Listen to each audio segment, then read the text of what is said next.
Poker's legendary champions, next-generation stars, and tireless ambassadors of the game, sharing their wisdom and guiding your journey to high achievement on the green felt.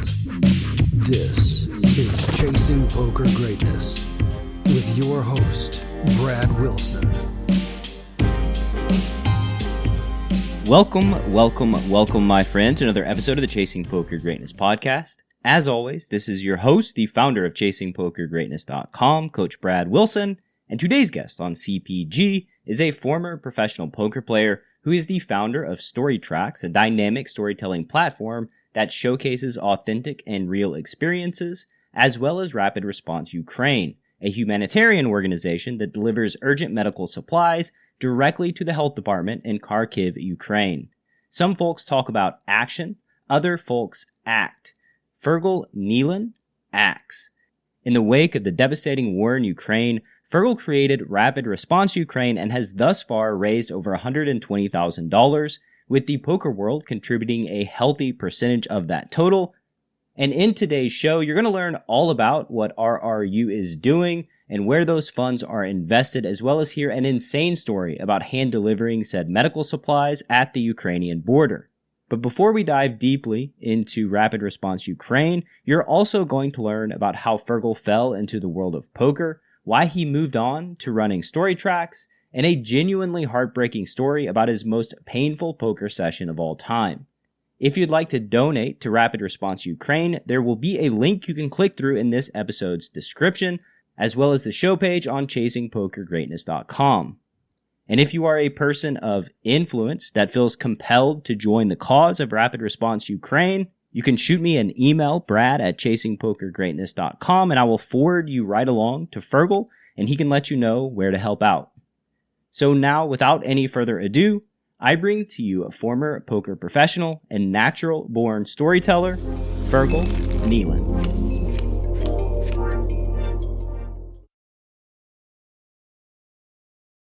Fergal, welcome to Chasing Poker Greatness, sir. How you doing? Great. Thanks for having me, Brad. It's my pleasure. Shout out to Dara for making this connection. Typical way that we start out the Chasing Poker Greatness podcast. Tell me about your journey through the world of poker. How old are you? And, what does your story look like? Yeah, I'm 43 years of age now. I started playing, it was back, I think it was in my late 20s. I had to move back home. So I was in Dublin pursuing a career in film and television industry. And both my parents were unwell, and I was the only sibling still in the country. So I moved back home to essentially become a full-time carer for my folks. And during that time, it was like evening times. Once they were put down to bed, I had all this time free, and I was single. And despite being Irish, I didn't want to go out drinking every night of the week. What? So shock horror. Yeah, can they take away your citizenship for such a statement? We can edit this out if you need to. No, very proud of that. No, but like, I kind of wanted to do something. I figured, look, I'm not just going to be nursing my folks. I was still young. I was still sort of hungry for challenges in life. And a friend at that time introduced me to the game of Texas Hold'em, and took it from there, Brad. It was I think it was party originally. I was playing like sort of free rolls, and I remember playing these like $1 or $3 rebuy things. What year was really this? Low. Oh, I'd say it was around 2008 or so. Okay. It was sort of the last few years of the really good times. I got on board. So yeah, I think at one point I started doing well in these like sort of really micro things, and I bought a couple of books. I bought the Harrington on Hold'em was the first one.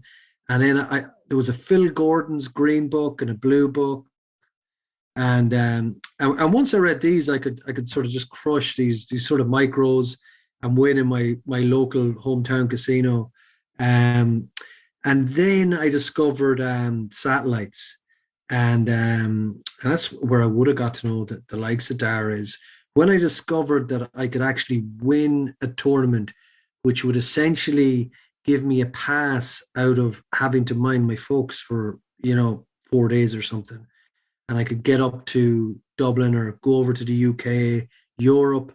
And I said, hold on, I can even get to Las Vegas here and get away from home for 2 weeks, like.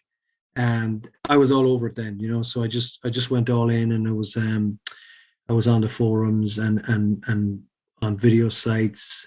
Poker X Factor, that was the one I was on back then. That was the first one. I signed up for, and yeah, so satellites were my thing then. So it was just about grinding these and then just taking the $T or whatever. So I remember, I think it was the first year I won one into the main event in Las Vegas, and very early. It was my first year playing or something, and it was a 14 grand package at the time. You could, but you could take the money. You remember something legally they couldn't buy us straight into a tournament in America, so they could give you the money, and then they were trying to incentivize us to play by saying, "Look, if you come over, we'll give you X, Y, and Z if you actually play it." So the first one I said, "Gee, I wouldn't have had 2 grand to my name." And I said, 14 grand, I'm just going to keep the money, And then I think with the first grand out of the 14 or whatever, I managed to win another package. So then I said, right, you have to go. Yeah, you have to go. So then I ended up playing in the first main event I played. It was oh no, I tell you, it was the year after Eastgate won, whenever that was, because he was at my buddy's table. I think maybe Joe Cata won it or someone like that. It was around 09 or 10 or something like that. What was that experience like, having, going from like 2K to winning a satellite, pocketing the 14, winning another one, and then you're there playing in the most prestigious poker tournament in the world? Yeah, it was amazing. I was like Charlie in the Chocolate Factory, to be honest. Just looking around at all these guys I'd seen on telly, and I'd watched all the late night pokers and all the old runs of WSOP. Even seeing Norman Jad, this is the buzz, and yeah, it was phenomenal. And met some great people and played the side events, and just I'm literally, while I'm talking, I've goosebumps thinking about back to those times. I remember actually, it was a funny one. My day one, I had this guy. He was directly to my left. He's called David Oppenheim. Do you know David Oppenheim? I do. Yes. Yeah, he was a full tilt like pro, and he's a cash game beast. But anyway, he was well known as like one of the best mixed game players that has ever lived at the very highest stakes. Yeah. Yeah, I don't doubt it. Like, he showed up anyway. He showed up 2 hours late. There was this empty seat. And I was worried about who's just going to stroll in 2 hours late. Like, who's that cool to do this? Like, when I was like there like half an hour early, like chomping at the bit. And he came in and he got something like I don't know, it was ridiculous, like 5-hour massage he was getting or something. And he just like, he was so cool. Like, he's right beside me. And we were involved in one pot where I'd pocket eights anyway. And I don't know what the board was, but pocket eights might have been a 10-high board or something. Like, he got me to fold on the river anyway. And, I did this like, oh, I'll show you if you show me, David, And then he just turned around, and he's these mad piercing blue eyes, like really bright blue eyes. And he just looks me dead in the eye, like, and he's going, you don't have to show me. You pocket eights. I was like, shit, what am I going to do against this guy? What am I going to do? So I went down, and I had an Aussie guy who was railing me. I'd met him there during the week. And he was like sort of he was a former top chess guy. And he was giving me he was my sports psychologist on the rail. I says, what am I going to do against this Oppenheim guy? And he says, right, he's going to mince you up at these like day one of like a 30K stack or whatever it was back then. So just make the pots really big, because that's not what he's going to want to mess with. So I think I ended up 4-betting like just the next time, like a 8-9 or something, and then he flatted me. He had position, and then all of a sudden, like, I just somehow had like a pot size bet behind, and I just hit a middle pair or something. It was ridiculous. I just shoved it all in. I just didn't know. I just freak panicked, shoved it all in, and I just remember sweating and looking. That's 10 grand in the middle. That's $10,000 in the middle of that table, like, and then he folded. And I just went over and I was over to high five my buddy, the Aussie guy. And he's like, don't bloody celebrate, mate. Don't. This is a marathon. It's not a bloody sprint. Relax. And all this, so you're 7 minutes into the main event. Yeah, literally. But once I got that out of the way, I just couldn't stop shoving it all in. And I think I ended up no one wanted to play a pot with me. So I was definitely in the top 10 after day 2. Wow. And I ended up on the bubble. I went from like 250,000 to like 1 million, just because like there was one other guy. It's definitely back in the days where it was just clicking. And there was one guy who wanted to be that guy that was going to crush the bubble. And again, I didn't have $2,000 to my name. And like I was covered by this guy, and I put everything in and showed the 7 deuce off. And then the whole table, like, it was ridiculous, like, it was silly stuff, but the whole table, every time I breathed on a pot, they just like melted and folded away. I'd obviously had a good table draw to allow me to do that. And I went up to over 1 million chips, and I just got cooler down at the end of the day.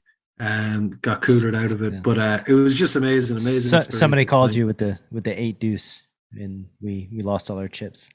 yeah, exactly. Yeah. God, what a cooler! Come on, guys. It's terrible. Yeah, I loved it. Look, it was phenomenal. Great times. And I ended up going back for I think it was 7 or 8 years running then. Wow, that is quite the run. Must have been quite the good experience. Yeah. Is that the one that stands out the most in your memory? Yeah, that first one in particular was great. I had another run in the main a couple of years later, so I cashed it twice, but it was always sort of, I think it was 280 and 340 at, like, nothing really, nothing major, but I went out swinging both times. Like, I wasn't creeping into 240 or 380 or that. Other years, sort of like that year, I think it was interesting because, like, I didn't know about swapping or selling or anything like that. So it was just seat of the pants sort of stuff. And then it was only when I came back home that and I got involved with there was Poker Stars at a great UK IPT circuit, obviously EPT circuit, and started meeting the same other Irish and UK pros, and then started finding out about the game and how to actually survive as a professional for so many years. And that obviously involved, if you were running so well, selling whatever you had to sell, or making the right swaps and all that sort of stuff. Like, so yeah, no, the World Series was sort of the first, but then coming back home, it was that sort of circuit, UK IPTs, your Irish Open, your EPTs, and then just grinding it out on stars mainly back then. And I'm going to take a little detour here, but you mentioned that you were working in the entertainment industry pre-poker when you moved in with your parents. Could you talk about working, in the entertainment industry, what led you to there, and knowing what I know, that your startup is called StoryTracks, right? Yeah. I just have to imagine that these two are related in some way. So any more details about being involved in the entertainment industry, why you felt compelled to go down that career path, and then where that took you? Yeah, it was I think certainly storytelling was something that I always liked, whether it was visual storytelling or the great Irish tradition of oral storytelling. It was something my father was very into. He was involved in the media himself. And so I was just naturally drawn to it. So it was film and television I was working at in Dublin at the time. But obviously when I came back home, there was just nothing happening. You had to be, you had to be in Dublin. That's where everything was being made. So there was nothing happening back home. So it was something, actually the first time I revisited it through poker was through Dara and David's own podcast. I hope you don't mind me mentioning it here. The guys in the chip race. No, we don't talk about the chip race. Is basically Voldemort on this podcast. Okay, right. They're baddies. They had a piece anyway where they were doing their thing with well-known poker players, and I said, "Listen, guys, we should try and focus on the grassroots, like the ordinary recreational players, because there's so many good characters there." So I went out, and in the first series, I think it was his first series, I sort of captured some of the characters of the Irish game, and I think it was around that time I was sort of looking at moving away from poker and looking at something different. It kind of felt it had run its course. So then we went in and did a course in software systems and entrepreneurship, and through that led us to what became StoryTracks, the startup. And it's about capturing local stories and pinning them to locations, and then reselling it to tourism operators. Yeah. So yeah, it's about capturing the butcher, the baker, the candlestick maker, not just a famous person voiceover, or not just historical facts about a place. It's about real stories, real people. Absolutely. And that's, personally the stuff that I love, and that's very near and dear to my heart, because, we all have stories, right? Like just every human being that lives a life has memories. They have stories to tell. And to me, it's quite sad that some of these stories kind of disappear and then they're just lost forever. Yeah.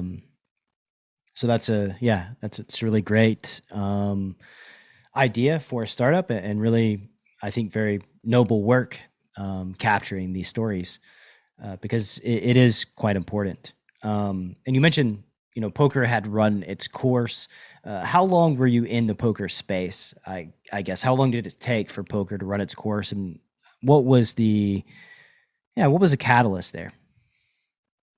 Yeah, I was I think it was the first few years was just exciting, and to be honest, I just had nothing better to be doing, straight up, and then I was enjoying it. I was enjoying the strategy. I was enjoying the gameplay, and then I was making money out of it. So it just sort of had everything at that time. And then also, I absolutely love the people you'd meet on tour. Just the sort of mavericks that are attracted to the game. There's always, we were just talking about, characters and stories, and one poker table is just full of them, just millions and millions of stories waiting to be unhatched. And I really enjoyed that about the game. I think the first few years, I certainly had probably the last of the great online years, and I managed to just hit some good scores out of those first few years. That obviously probably everyone gets this if it happens to them, but you just think, okay, I've only started and I've hit all these good scores, then next year it's going to double, and the year after that it'll triple, and all that sort of stuff. But it didn't. Obviously Black Friday hit, and the game got much tougher. And then I settled down a bit and had a baby girl, and I think that was the real catalyst. That was when sort of for the first time I started thinking about job security and things like that, real life stuff. So yeah, that was really the catalyst. I tried it for about 6 months with my wee girl, and it just wasn't working, wasn't conducive to family life. So I was like, right, okay, let's get out of something. So you started a startup.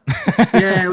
And I tell you what, Brad, and this is the truth. The startup is way more of a gamble than poker. Yeah, I know. That's exactly. Way more.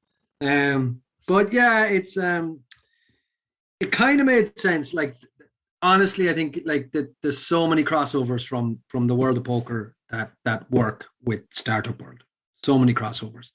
And even though I was like, at this stage, I was 38, and coming from the poker background, I didn't really feel it wasn't going to be easy for me to go back and sort of like hustle with the young interns straight out of college that were young and hungry. And, I hadn't worked for anyone for like, over 10 years. Like, so like the startup sort of made a lot more sense to me, like that I could still be my own boss, like I was in the poker world. And then just hustle in another way, in a sort of business networking way, and yeah, so that was good. Like we did really well there a couple of years, and then it's a travel tech startup, so COVID just knocked the stuffing out of us. Nobody was traveling, and the timing was pretty unfortunate because we were sort of early revenue generation phase. So sort of unfortunate and actually fortunate enough as well, because we hadn't taken on investment that was sort of would have been a real, hanging over our head during COVID. So we've survived, and now we're looking at pushing on now again. So hopefully, if there's any wealthy investors there that want to get in the next big thing in travel, then hit me up. Yeah, the travel industry in COVID, it's like just, Black Swan event, right? It's similar to Black Friday in poker, just devastating. Yeah. You mentioned a lot of lessons and overlap in poker and startup. What would you say, maybe the most valuable lessons that you learned from poker that you've applied to your startup? Yeah, well, it's always that one about, not being results orientated, as we used to say in poker. Did you make the right move? Was it the right play? Is it plus EV in the long term? All those type of things, because with the startup, you're constantly, like COVID, for example. Do you know what I mean? It's just variance. That's just another swing or roundabout. Do you know what I mean? And you've no control over market forces, just like you've no control over what the dealer throws out on that flop turn and river. Like, yeah, that is certainly the biggest one. Just keep making the right moves, and your time will come. Yeah, and I mean, that can be a lot of times easier said than done, with the pressures of life and responsibility. Poker is a great teacher in that way of just find a good decision, make a good decision, one foot in front of the other, make another good decision, do the best that you can, try to learn based on what you learned if you make a misstep, and just keep progressing forward, because otherwise, there is no other alternative, right? Especially when you get whacked as you did through COVID. I guess the alternative is just like give up, but I will assume you're not much of a quitter. No. Well, you get to a point where it's like, gosh, I'm gone beyond the point of return here. We got to get something out of this, and it's like that thing as well about not being afraid to fail at something, taking on something new, and that was it with cards, with something new, and and it's the same with the startup, like so. And I do believe it. I see guys I know from the circuit for years that they're just, if you can survive in poker, in certainly in these times, then guys out there, you can do anything. Like, you really can. The business world, all that sort of stuff is a lot easier. Like, so you can see that guys grinding away for you. You put that much effort into something, and what the equivalent is in America, but you could have, like, hard degrees and PhDs, or you could be working in NASA, or, obviously the obvious one people say trade and that. Honestly, like the brains and the it takes to survive in a game of poker, more so today, will get you anywhere in life. Particularly if you can string a few sentences together and communicate with people on a human level. That's pretty ironic that that's the part of the sentence that got garbled out. Yeah, right.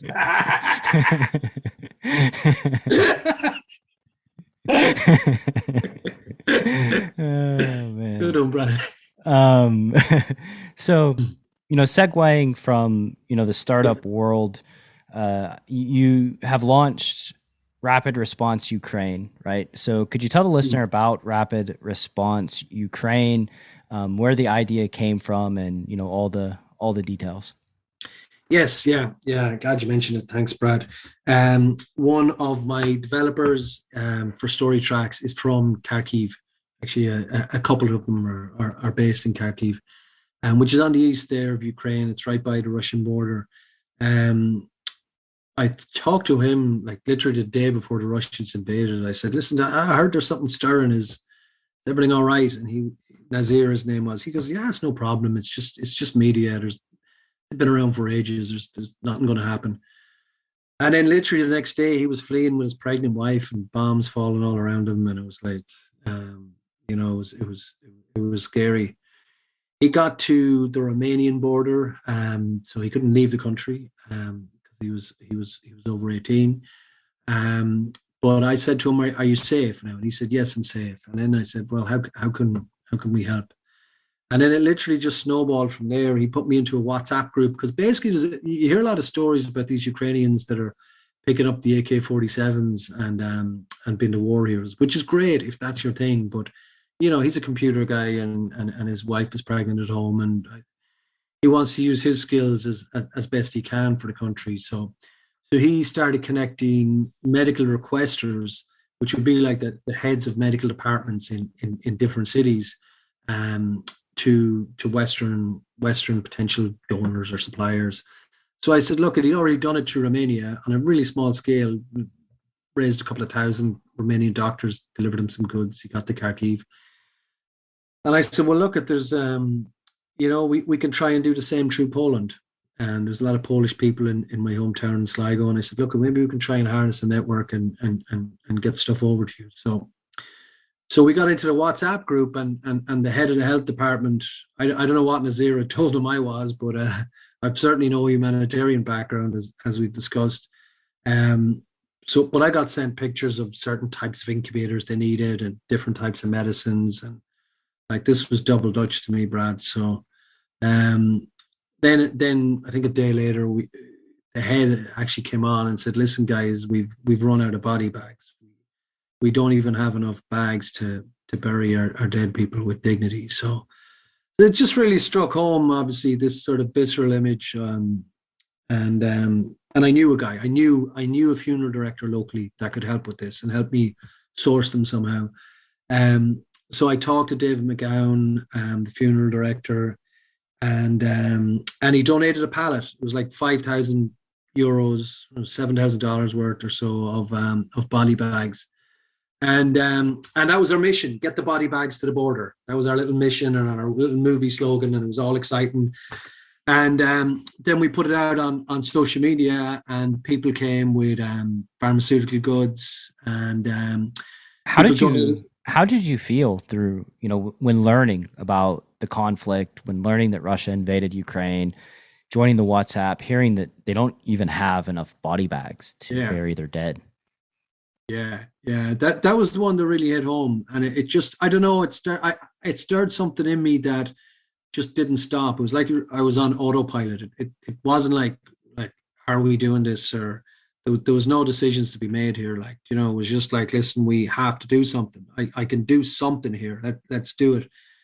I think the main thing, Brad, was it was like I contacted a friend of mine who's very high up in the Red Cross, and I said, initially we were going to drive a truck over and bring as much as we could. And he explained to me that he was in Haiti before, and a lot of people come and they mean well, but they end up clogging up supply lines, and then they become a burden on the ground there, and then they have to be trained and all this. And then they need accommodation that might be taken from refugees. So we figured the best way we could do it was fly into Sheshov, which is like an hour from the border, and max out our Ryanair luggage with as many body bags as we can, buy meds in the ground and buy pharmaceutical supplies in the ground. So we hooked up with a Polish doctor who got us the scripts. Now, when I say we, this is where it gets interesting from the poker point of view, because out of I quit the game pretty much when cold turkey 5 years ago. And then the first one I rang was one of my buddies at home who runs the local casino, the Adelaide Casino, and Mark Walsh. And I picked up the phone, and straight away he's like, yeah, okay, let's book the flights. We're doing it. And then JP McCann, who runs the Irish Open Festival, just saw this on Facebook, what I was doing.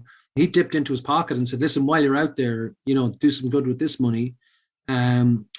And then I said to JP, listen, I said, JP, you know so many dealers. I'm sure you have people in Poland that could, we might need someone there to drive us and translate, a fixer on the ground as such. And JP hooked me up with Marcin, who he knows from, I think, Pokio in Poland, Marcin was involved in. And he's former On Game, and he's high up. He's a CCO in a sports betting company now out of Malta.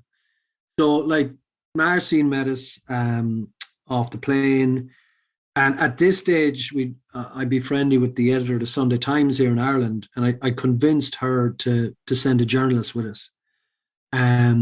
So it was funny before we just to roll back to before the flight. We got so much gear, we had to triage it into as much Ryanair luggage as they'd allow us, and we pushed it a little bit, knowing that they wouldn't say no. But in this casino in town was the local priest and doctors and people that have never been in the casino and probably swore they wouldn't. But they're all getting stuck in and packing the bags and standing on bags to get the goods in. And so we all end up over there and we're met by Marcin, and we literally collected the drugs in like a hotel car park type thing. That was just as needs must in war times. And we got ourselves over the border. Now, while we were on our way to the border, we met a young Irish guy at the last petrol station before the Ukrainian border, and he heard my accent. He said, "Hey, are you Irish?" As if we were meeting in a bar in Manhattan or something, And I said, "Yeah." Where are you from? I said, "Sligo." He goes, "Oh, I'm Tip. Are you heading to the war?" As if you come into this other bar, And we found out that he was with a couple other guys that were been brought by the embassy in the Netherlands, that they'd signed up, and they were being brought in to fight. A Caribbean and another lad, I think from Palestine. And anyway, what are they? Are they mercenaries? I'm not exactly sure. Yeah, this Foreign Legion. But there was a lot of them. We saw a lot at the train. We saw Americans. We saw English, Welsh. We met a lot of them, and obviously, look, so good intentioned guys. But like we realized on the journey to the border with Dean, his name was, that he had no military experience. He had no mobile phone. He had no boots. So he was completely unprepared. So we managed to get him to turn around essentially and join us for the time being on our mission. Because the journalist was there and he wrote it beautifully, it made the front page of the Sunday Times. And then this gave us the platform. So I ended up on national television in Ireland here in RTE, sort of a prime time show for 6.5 minutes talking about rapid response Ukraine. So this gave us the platform.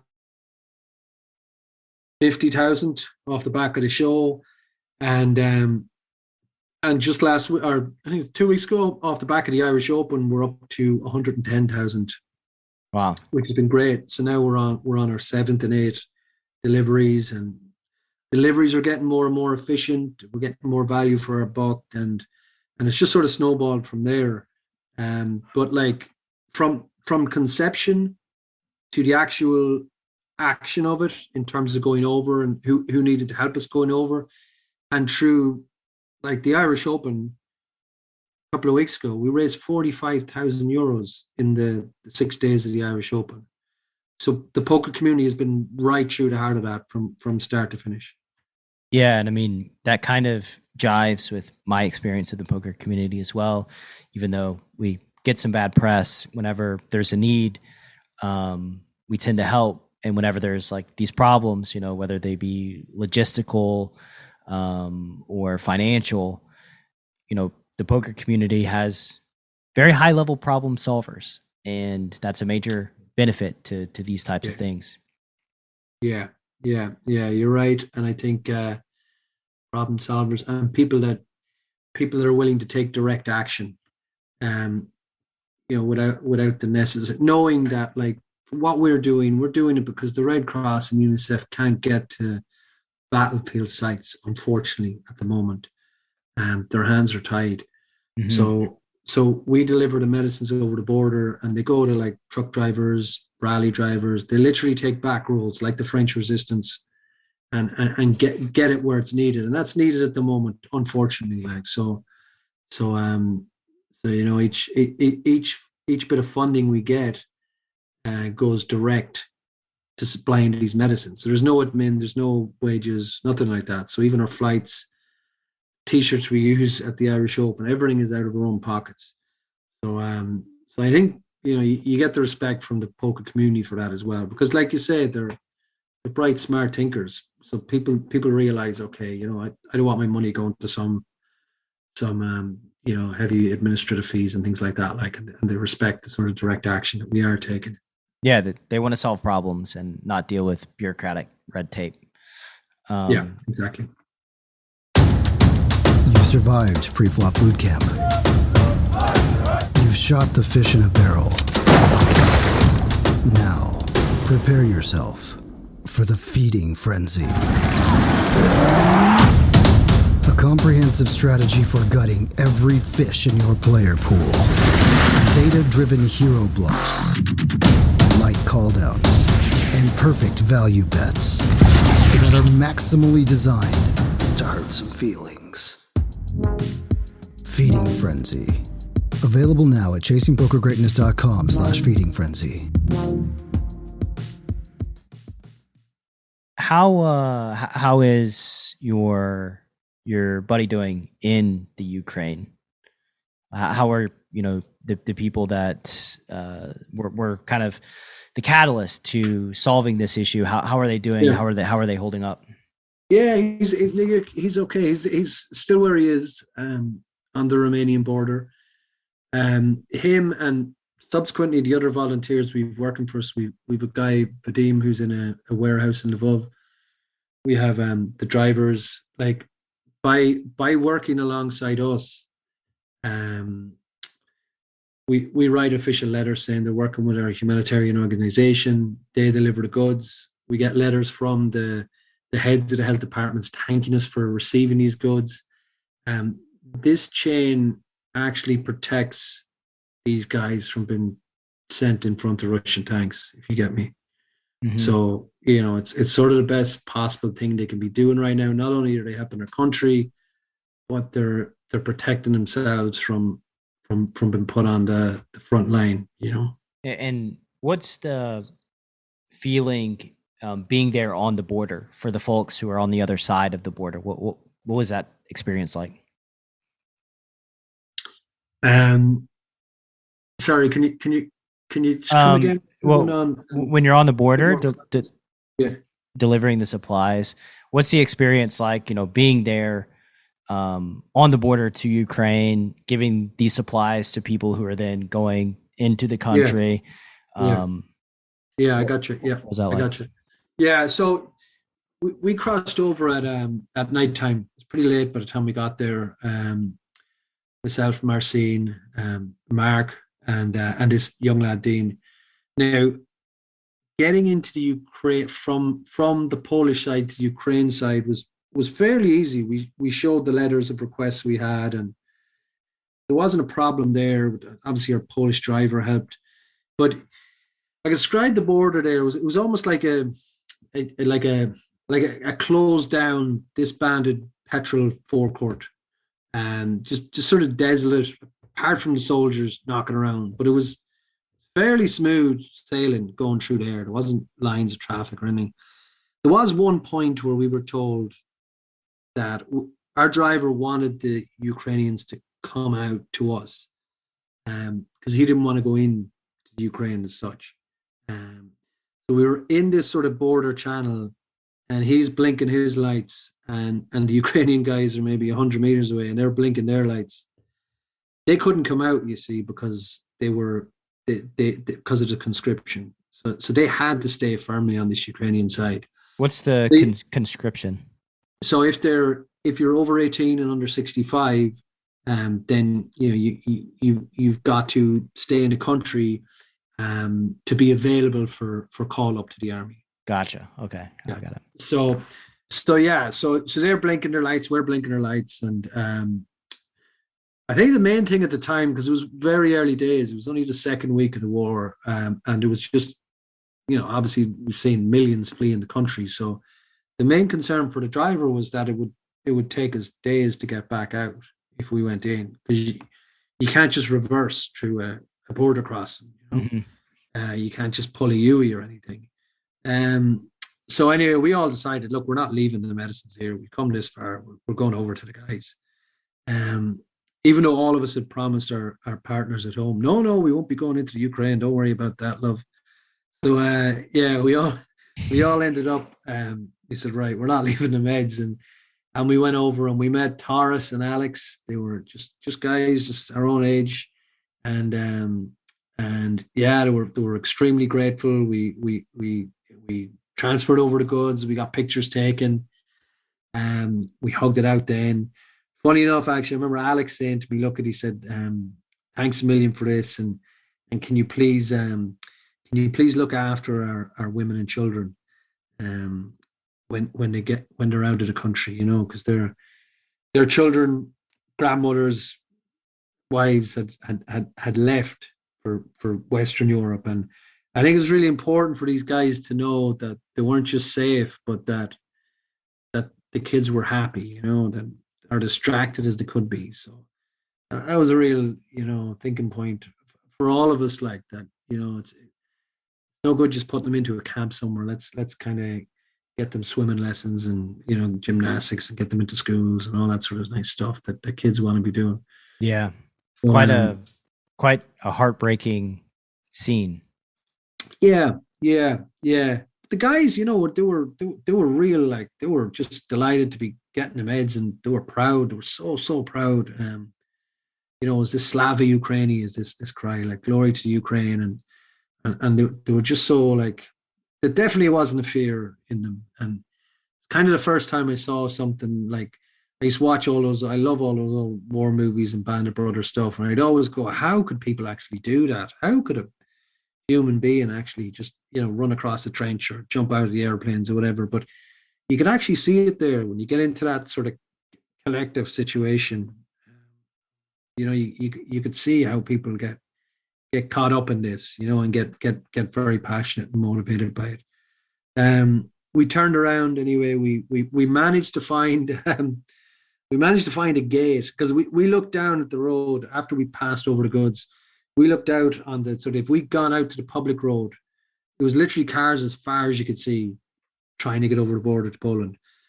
And then we just saw a gate, and one of the guys got out and opened the gate, which is really brave considering all the soldiers around. We just opened the gate. We managed to kind of somehow pull a U-ey, and we're heading back to Poland, but we're like 500 meters from the Polish border, and we sort of snuck into the queue, and it took us. It was -4 degrees, and it was snowing, Whew. and it took us 6 hours to move that 500 meters.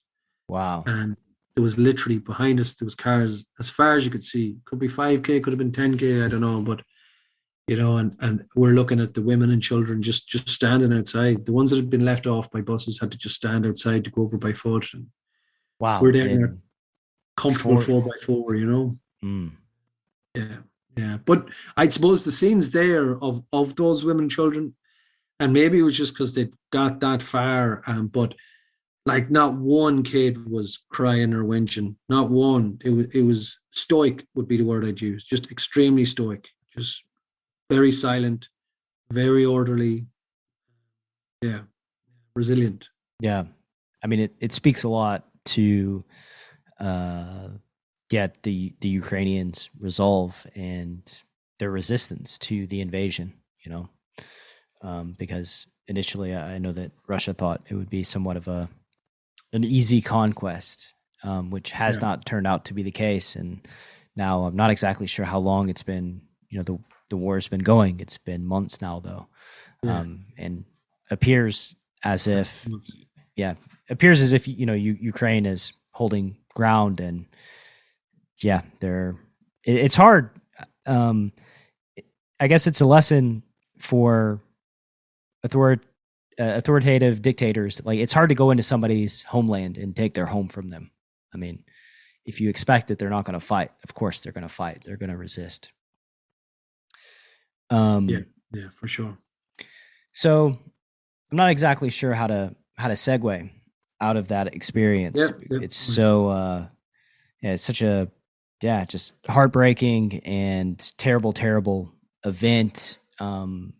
Very grateful for folks like yourself who had an opportunity and took it to help and be of assistance to the Ukrainian people. That's really incredible, and personally, I'm grateful. Moving back into poker, you know, I have some lightning round questions, and we'll hit those lightning round questions, and then segue to call to action where the folks listening to the Chasing Poker Greatness podcast can assist in everything that you're doing for Ukraine. So from here, if you could gift a poker book to all the players in the world, what book would you recommend? And I said poker book, but I misspoke. It doesn't have to necessarily be about poker. It could be, stoicism, life, whatever it is that you think would benefit the poker community at large. Yeah, there's one that actually had a profound effect on me earlier on this year, just before the whole rapid response kicked off. I read a book that's fairly well known called The Power of Now. You've come across that. It's like it's about just being in the present. I know it was big in America a few years ago. I think Oprah did a thing on it, and it's I suppose it's Buddhism wrapped up for Western eyes and ears. But this is really interesting. I thought The Power of Now, and it and I remember actually it was Cal Anderson. Remember that poker player, Cal Anderson? I don't. Oh, Cal was a beast. He was top of the pocket 5 ratings for years. Cal, I don't know, but an absolute gentleman. And he came over to the Irish Open one year, and he had I noticed on his watch, he didn't have any hands on his watch or numbers. It just said now. I was intrigued by it, and he said, "Look, this is all about being in the present moment, and not past just brings you regrets and sadness, and then thinking about the future can create anxiety and fear. So it's all about being like really present. And then when you are present, whether it's in conversations with people or whether it's your work, you can find this flow state, sort of in the zone state. So yeah, that really hit home. And in retrospect, I could see that really working well at a poker table. Yeah, Eckhart Tolle, Power of Now, has shockingly been suggested or recommended by multiple people on this podcast. So yeah, not just you and Cal. I think there's a lot of benefit to staying present, living in the present moment. As we said before, controlling the controllables. Yeah. One of the major lessons that I've taken away from poker and in my own life. If you could wave a magic wand and change one thing about poker, what would you change? Difficult question because you've been out of it for a few years. Yeah. So I'll say this with the caveat that I was out of it a few years. So things could have changed. I think certainly the live scene, possibly online as well. But one word: ego. Ego.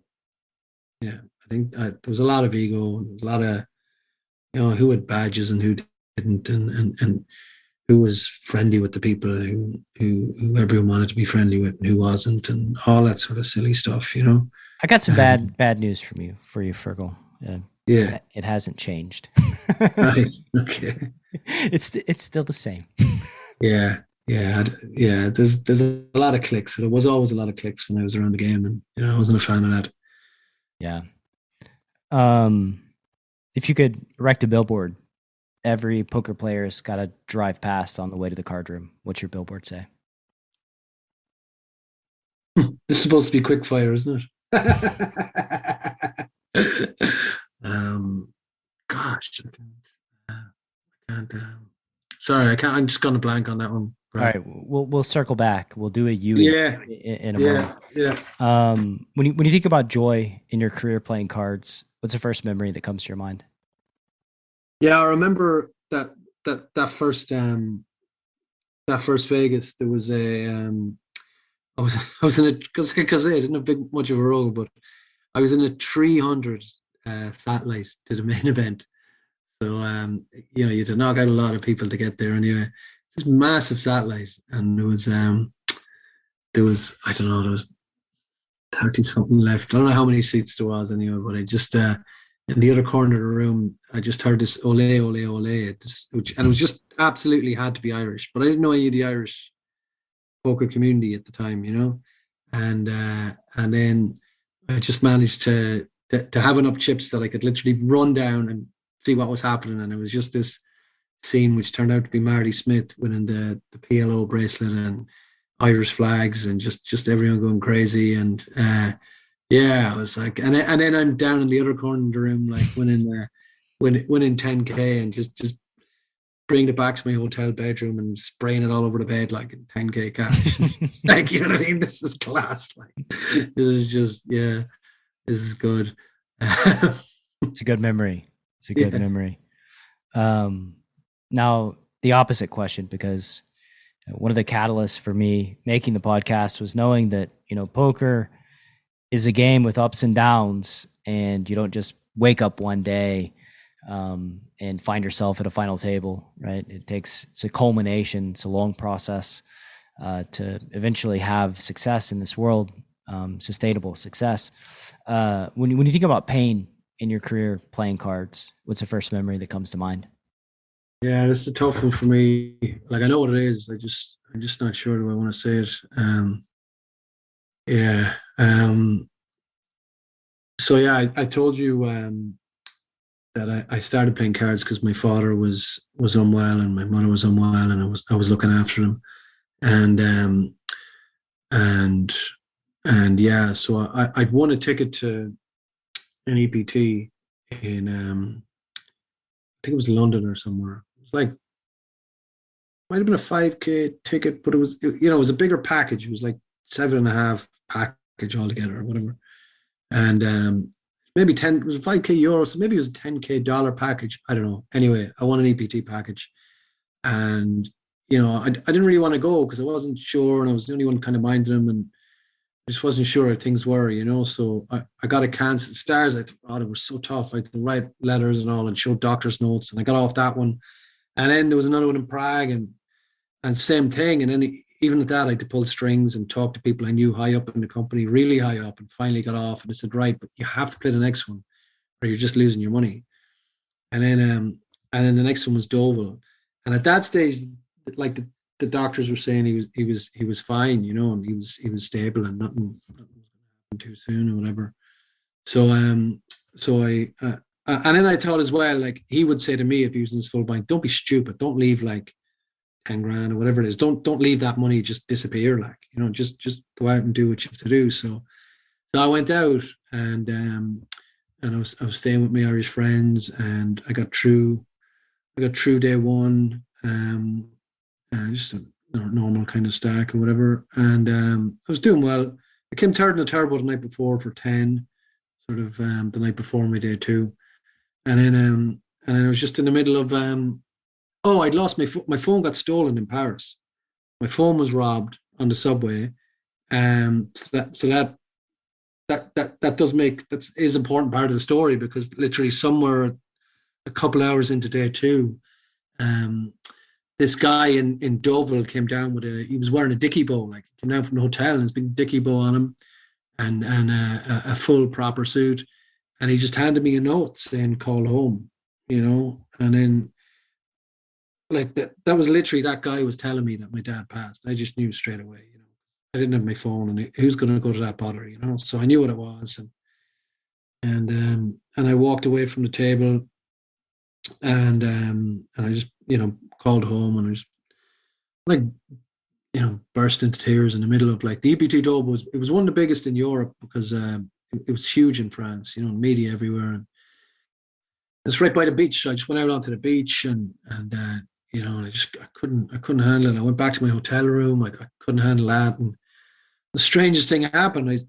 I just went back to the table. It was weird. I just sort of wanted to go back to something that I knew, or some, it's hard to explain, but I'd been really chatty before that all day, and then I just disappeared for like 2 hours and lost 60K maybe out of a 200K stack or something like that.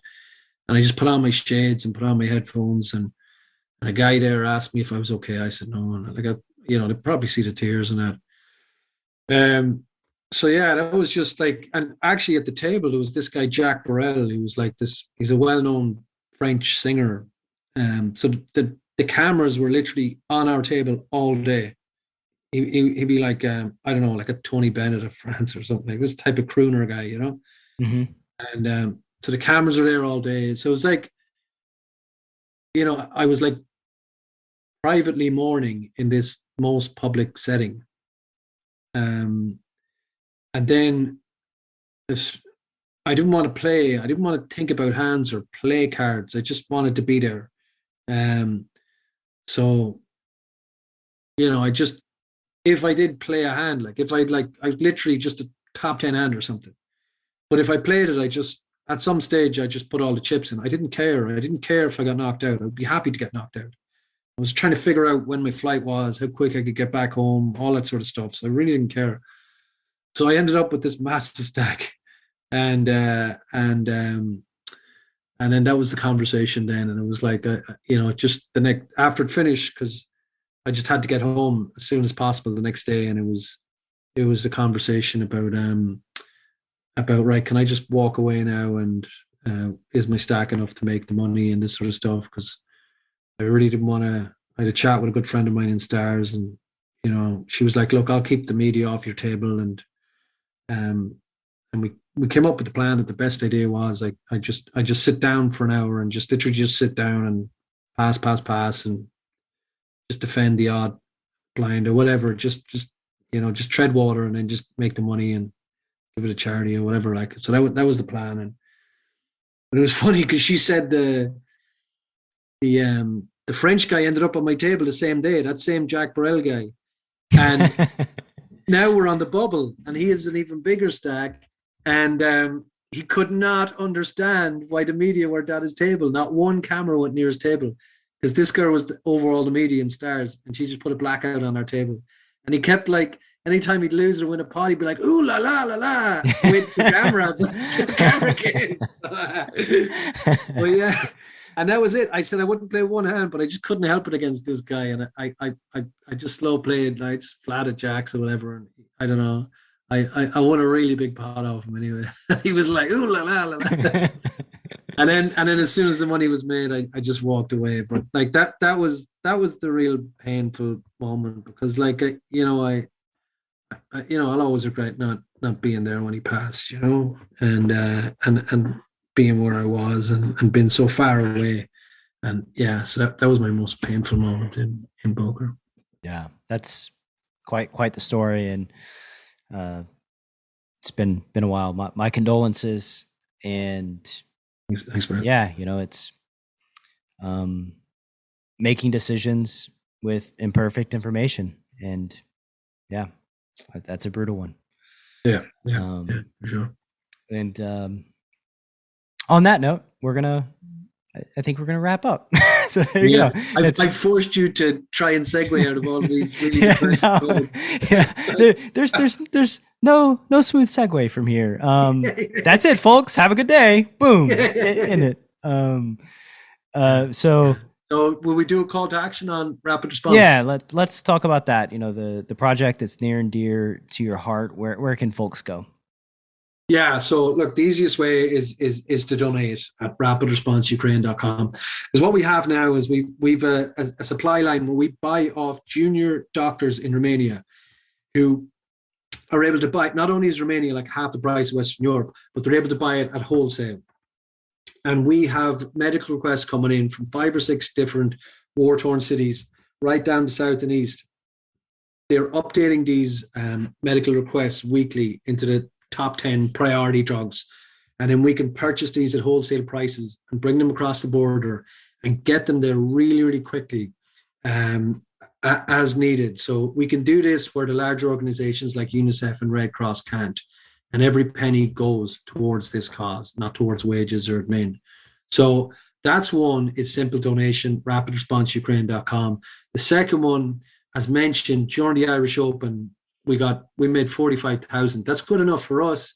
Our nut run is sort of like between 15 and 20K of a week on these medical purchases. So, and that's enough, not like so we've sort of de-risked the load. We're not putting a huge amount on one load. But it's enough to make it worth the guy's while to travel to these areas with the goods.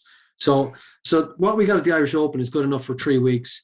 And then we're also getting a lot of supplies donated. So the loads are actually a lot more valuable. We got supplies donated from health, from the health services in Ireland. So look, if people have connections to medical supply companies, great. It's not just cash we need, but those type of connections would be magic.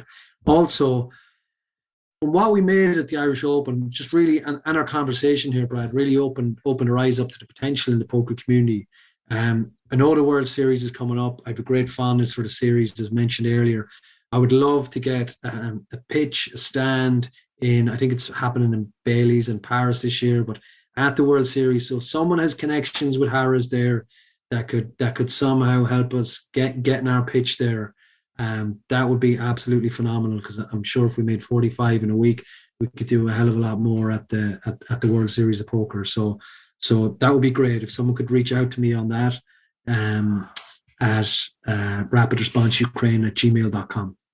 Awesome, man. Yeah, and hopefully, I'm fairly confident that you'll get put in touch with the right person in this space. I think the story, everything's just too compelling. It makes sense. There's this massive need that hopefully Bally's and the WSOP will be able to assist. Yeah, thanks, Brad. And just like, we're not going to be there shaking buckets in people's faces. It's not going to be hard pressure. Look, I've been a player before. I know what that's like, trying to dodge guys going down to play poker. But, if we just, once we have a stand, it's just people can approach us and we can explain to them what we're doing. We give out a lucky chip, and, if people want to come back and help us out, that's great. But it's more sort of networking and a much softer sell. So, we'd be delighted to have a pitch in Vegas. Awesome, man. Well, hopefully that happens. Keep me up to date, Fergal. And it's been great having you on the program. Been great hearing your story, learning more about you, your cause, and where you come from. And hopefully, we can run it back in a year or so and touch base again on how things have gone. Brilliant, Brad. Thanks very much. And best of luck with the Chasing Poker Greatness. Thanks, man. Have a good day. Take care. See you. Bye-bye. Thanks for listening to Chasing Poker Greatness. You can subscribe on Apple Podcasts or on your favorite podcast app. Go to chasingpokergreatness.com to get the newsletter, join the Greatness Village community, book a coaching session, or dive into the latest data-driven poker courses. Follow the show on Twitter @CPG Podcast.